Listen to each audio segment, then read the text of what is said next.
রাত হলেই বাড়ে হেভি লোডের যানবাহনের দৌরাত্ম্য। অন্ধকারে দুষ্কৃতীদের বাড়বাড়ন্তও শুরু হয় সেখানে। সেতুর নিরাপত্তা নিয়ে প্রশ্ন উঠতে শুরু করেছিল, তাই সেতু নিরাপদে রাখতে সিসিটিভি ক্যামেরা লাগানোর ব্যবস্থা করল পুলিশ।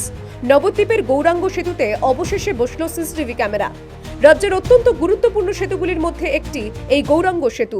নবদ্বীপের সঙ্গে কৃষ্ণনগরের যোগাযোগকারী রাস্তা হিসেবে পরিচিত এই সেতু। গত কয়েক বছর আগে সেতুর স্বাস্থ্য নিয়ে সমস্যা দেখা দেয়, তাই সেতুর অবস্থা ঠিক রাখতে অতিরিক্ত ভারী যানবাহন চলাচলে নিষেধাজ্ঞা জারি করে প্রশাসন।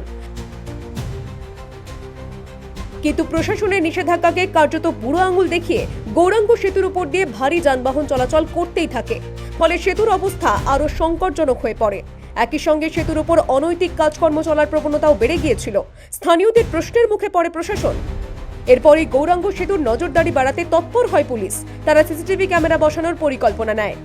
সেই মতো কয়েকদিন আগেই গৌরাঙ্গ সেতুতে সিসিটিভি ক্যামেরা বসানো হয়েছে। সেতুর দুই দিকে ও মাঝে ক্যামেরা বসানো হয়েছে, ফলে সমস্ত সেতুর উপর পুলিশের পক্ষে নজরদারি চালানো সহজ হয়েছে। এটা আমার মাননীয় এসপি সাহেবের নির্দেশ যে পথ নিরাপত্তা আছে, প্লাস গৌরাঙ্গ সেতুর তো একটা ভগ্নপ্রায় দশা, যেটা আপনারা নিজেরাও জানেন।